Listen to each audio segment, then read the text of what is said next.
নমস্কার বন্ধুরা, শ্রাবণী রান্নাবান্না আপনাদের সবাইকে স্বাগত। চলে এসেছে আজকেও একটা মজাদার রেসিপি নিয়ে। আজকে আমি করব সর্ষে ফুলের ভর্তা। তো কিভাবে সর্ষে ফুলের ভর্তাটা করি আপনারা সম্পূর্ণ পর্বটার সঙ্গে থাকুন আর দেখতে থাকুন। যদি ভিডিওটা ভালো লাগে লাইক শেয়ার কমেন্ট করে সাবস্ক্রাইব করে আমার চ্যানেলের পাশে অবশ্যই থাকবেন। আর পাশে থাকা বেল নোটিফিকেশনটা অবশ্যই প্রেস করে দেবেন নতুন নতুন ভিডিও পাওয়ার জন্য। তো সর্ষে ফুল আর চিংড়ি মাছের ভর্তা করতে আমার কী কী লাগবে নিয়েছি আমি সর্ষের ফুল। আর যেহেতু ফুলটা আমার অল্প পরিমাণে 4টে চিংড়ি মাছ নিয়েছি, যেহেতু বড় সাইজে ছোটো চিংড়ি মাছ হলো এটাও হবে, কোনো অসুবিধা নেই। তো চিংড়ি মাছ সর্ষে ফুল অবশ্যই তো লাগবে সর্ষে ফুলের ভর্তা করতে। নিয়েছি আমি কাঁচা লঙ্কা, নিয়েছি আমি একটু পরিমাণ মতো সর্ষে, কাঁচা সর্ষে আর নুন হলুদ। অবশ্যই কিন্তু সর্ষের তেল ছাড়া কিন্তু ভর্তা ভালো হয় না। তো আর কিছু ইনগ্রেডিয়েন্টস আমার লাগবে না, এইটুকুনি ইনগ্রেডিয়েন্টস আমার এটা রেডি হয়ে যাবে। তা আপনারা সম্পূর্ণ পর্বটা দেখতে থাকুন আমি কীভাবে সর্ষে ফুলের ভর্তাটা বানাই। তো প্রথমে আমি গ্যাসটাকে অন করে দেবো।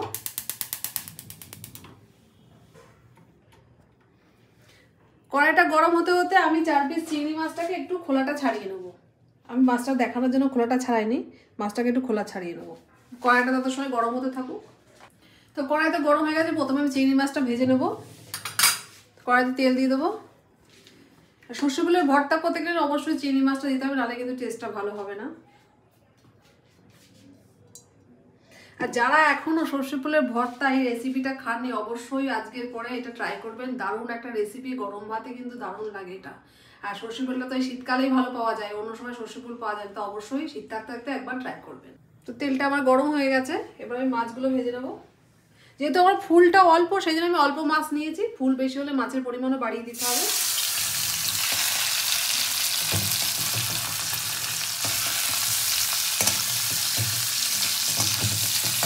মাছগুলো খুব ভালো করে ভেজে নিতে হবে। আর যদি আজকে রেসিপিটা ভালো লাগে অবশ্যই কিন্তু কমেন্ট করতে ভুলবেন না।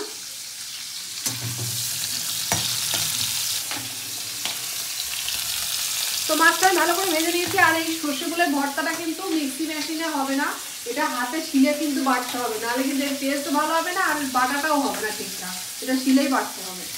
তো আমি শিলের উপরে একবারে মাছটা তুলে নেবো।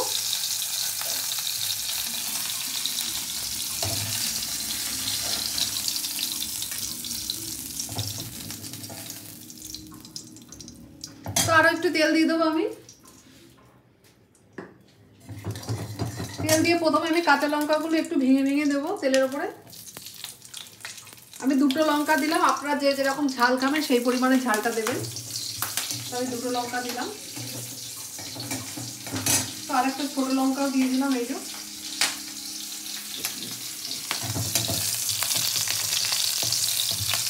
এটা কিন্তু খুব দারুণ একটা মজার রেসিপি, দারুণ খেতে হয় কিন্তু এটাকে অনেকে জানে না।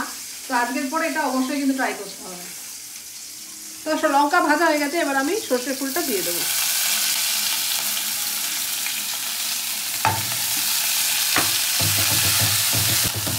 সর্ষে ফুলটাকে কিন্তু খুব ভালো করে ভেজে নিতে হবে। সর্ষে ফুলটা ভাজতে ভাজতে এর মধ্যে নুন হলুদ দিয়ে দেবো,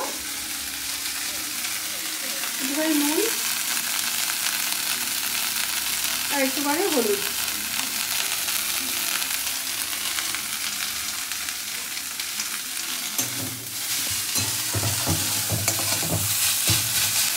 তো সর্ষে ফুলটা একটু ঢেকে দেবো, ঢেকে ঢেকে ভাজলে সর্ষে ফুলটা ভাজা ভালো হবে। তো সর্ষে ফুলটা তো ভাজা হয়ে গেছে আমার, দেখুন কতটুকু হয়ে গেছে কমে। তো সর্ষে ফুলটা এবার আমি শিলপাটাতে তুলে দেবো। তো সর্ষে ফুলটা তোলার আগে আমি শিলপাটা একটু সর্ষে দিয়ে দেবো, এটাকে সর্ষে দিয়ে বাটবো, এর মধ্যে কিন্তু আর কিছু দেওয়ার নেই, একটু কাঁচা সর্ষেটা আমি শিলপাটাতেই দেবো। এই যে একটু পরিমাণ মতো সর্ষে দিয়ে দিলাম, দিয়ে এবার এই ফুলটা দিয়ে বাটবো। আর বাটা হয়ে গেলে একটু কাঁচা সর্ষে তেল মিশিয়ে নেবো। এবার ফুলটাকে নামিয়ে নেবো, হয়ে গেছে।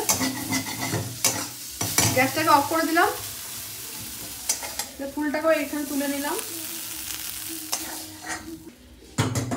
তো এবার খুব সুন্দর করে এটাকে আমি বেটে নেব, এই সর্ষে দিয়ে সর্ষেটা দিয়ে বেটে নেব।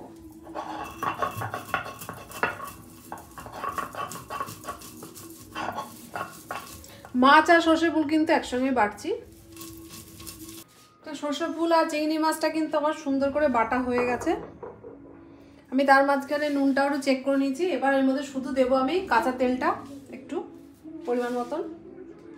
সর্ষেটা আমি বেটে দিয়েছি আর কাঁচা তেলটা দিলাম একটু। কাঁচা তেলটা দিলে গন্ধটা আর স্বাদটা দুটোই ভালো হবে। তো কাঁচা তেলটা খুব ভালো করে মাখিয়ে নেবো এবার। তো চিংড়ি আর সর্ষে ফুলের ভর্তা কিন্তু আমার একদম রেডি। শিম পাটা থেকে খুব ভালো করে এটা তুলে নেবো বাটাটা। তো সর্ষে ফুল চিংড়ি মাছের ভর্তা কিন্তু আমার একদম রেডি। দারুণ একটা রেসিপি, আপনারা বাড়িতে অবশ্যই ট্রাই করবেন। শীতকালে এটা কিন্তু গরম ভাতে ভালোই লাগে। যদি আজকে রেসিপিটা ভালো লাগে লাইক শেয়ার কমেন্ট করবেন, সাবস্ক্রাইব করে অবশ্যই আমার চ্যানেলের পাশে থাকবেন। দেখা আপনাদের নতুন ভিডিওর সাথে। সবাই ভালো থাকবেন আর অবশ্যই শীতে কিন্তু এটা ট্রাই করবেন।